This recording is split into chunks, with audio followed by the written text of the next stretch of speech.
بسم اللہ الرحمن الرحیم۔ نبی اکرم صلی اللہ علیہ وسلم پر جب غار حرا میں پہلی وحی نازل ہوئی اور اقرا کا واقعہ پیش آیا، اس کے بعد جب آپ پر تشریف لائے تو حضرت خدیجہ رضی اللہ تعالیٰ عنہ سے آپ نے کہا زمبلونی، مجھے کمبل اڑا دو، مجھے کمبل اڑا دو۔ پورا واقعہ جو نزول وحی کا ہوتا ہے وہ آپ بتاتے ہیں حضرت خدیجہ رضی اللہ تعالیٰ عنہ۔ حضرت خدیجہ رضی اللہ تعالیٰ عنہ کو نبی اکرم صلی اللہ علیہ وسلم کے ساتھ 15 سال کا عرصہ زندگی گزارتے ہوئے ہو چکا ہے۔ 25 سال کی جب عمر اللہ کے رسول صلی اللہ علیہ وسلم کی تھی، اس وقت حضرت خدیجہ رضی اللہ تعالیٰ عنہ سے آپ کا نکاح ہوا تھا اور 40 سال کی عمر آپ کی ہو چکی تھی۔ آپ حضرت خدیجہ نے نبی اکرم صلی اللہ علیہ وسلم کا کردار اور آپ کی صداقت اور امانت کو بہت قریب سے دیکھا۔ جتنا وہ آپ کے بارے میں جانتی تھی اتنا دوسرا نہیں جان سکتا تھا۔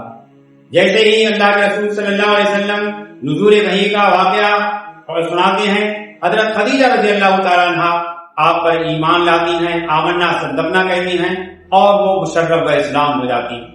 حضرت علی رضی اللہ تعالیٰ عنہ جو ابھی نوعمر ہیں لیکن اسی گھر میں پرورش پا رہے ہیں، وہ بھی نبی اکرم صلی اللہ علیہ وسلم کی صداقت، امانت، ساری چیزوں سے آپ کو کردار سے واقف، اور وہ بھی جیسے ہی اس واقعے کو سنتے ہیں فوراً آمنا صدقنا کہتے ہیں اور مشرف اسلام ہو جاتے ہیں۔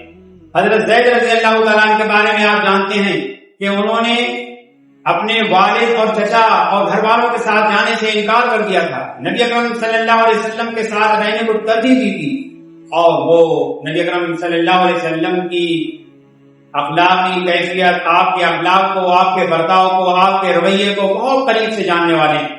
وہ فوراً آمنا صدقنا کہتے ہیں اور مشرف اسلام ہو جاتے ہیں۔ پھر دیکھیں کہ حضرت صدیق اکبر رضی اللہ تعالیٰ عنہ جو آپ کے ہم عمر بھی ہیں، تھوڑے ہی آپ عمر میں آپ سے چھوٹے ہیں، کپڑے کے تاجر ہیں، آپ کو بہت قریب سے جانتے ہیں، آپ کی امانت، صداقت، ہر چیز سے واقف ہیں۔ جب ان کو اس بارے میں معلوم ہوتا ہے تو وہ فوراً آمنا صدقنا کہتے ہوئے مشرف اسلام ہو جاتے ہیں۔ یہ 4 وہ ہستیاں ہیں جنہوں نے سب سے پہلے اللہ کے رسول صلی اللہ علیہ وسلم پر ایمان لانے کا شرف حاصل کیا تھا، جو شرف آج تک کسی دوسرے کو حاصل نہ ہو سکے۔